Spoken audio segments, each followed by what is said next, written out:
Mendoan menyatu dalam doa dan renungan dari Katedral Purwokerto, Selasa 28 September 2021 bersama saya Romo Parjono. Para sahabat yang terkasih, semoga kasih kesehatan dan damai sejahtera Kristus selalu menyertai kita. Kita hening sejenak menyadari kehadiran Tuhan, membuka hati dan budi untuk mendengarkan dan merenungkan Injil suci menurut Lukas, bab 9 ayat 51 sampai dengan 56. Dalam nama Bapa dan Putra dan Roh Kudus. Amin. Tuhan bersamamu dan bersama rohmu. Inilah Injil suci menurut Lukas. Dimuliakanlah Tuhan. Ketika hampir genap waktunya diangkat ke surga, Yesus mengarahkan pandangannya untuk pergi ke Yerusalem. Diutusnya beberapa utusan mendahului dia. Mereka itu pergi, lalu masuk ke sebuah desa orang Samaria untuk mempersiapkan segala sesuatu baginya. Tetapi orang-orang Samaria di situ tidak mau menerima dia, karena perjalanannya menuju Yerusalem.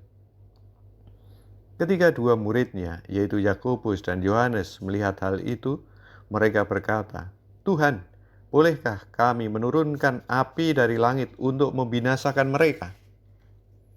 Tetapi Yesus berpaling dan menegur mereka, "Kalian tidak tahu apa yang kalian inginkan.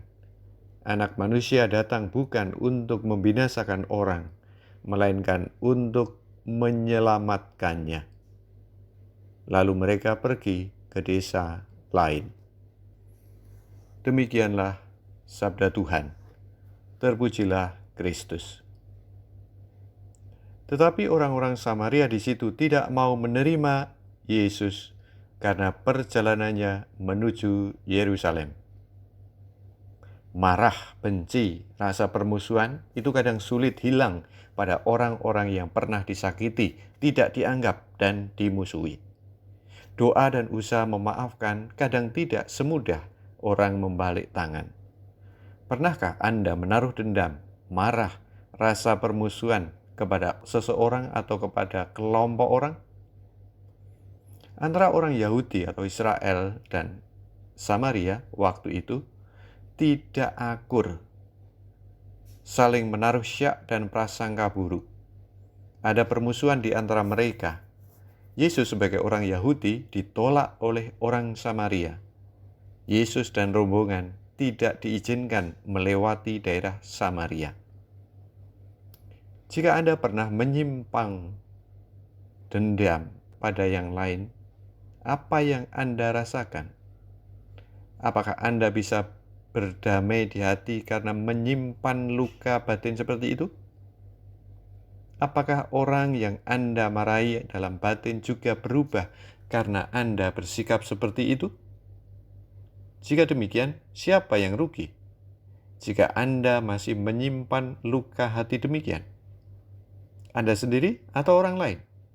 Apakah Anda bisa produktif dalam hidup? Apakah Anda bisa berdoa?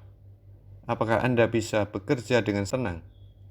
Apakah rezeki Anda menjadi berlimpah atau justru seret, bahkan macet, dan makin tak mampu lihat berkat Tuhan? Mari belajar mengampuni jika orang lain salah pada kita. Mari mohon rahmat pengampunan jika kita yang salah. Betapa bahagia hidup saling mengampuni dan mengasihi. Marilah berdoa.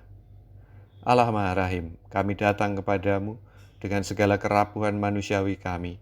Kami mohon ampun karena menaruh dendam pada sesama. Ampunilah kami dan karuniakan kepada kami rahmat untuk mengampuni sesama kami. Amin. Tuhan bersamamu dan bersama rohmu. Semoga Allah yang Maha Baik memberkati, melindungi, membimbing kita dalam nama Bapa dan Putra dan Roh Kudus. Amin.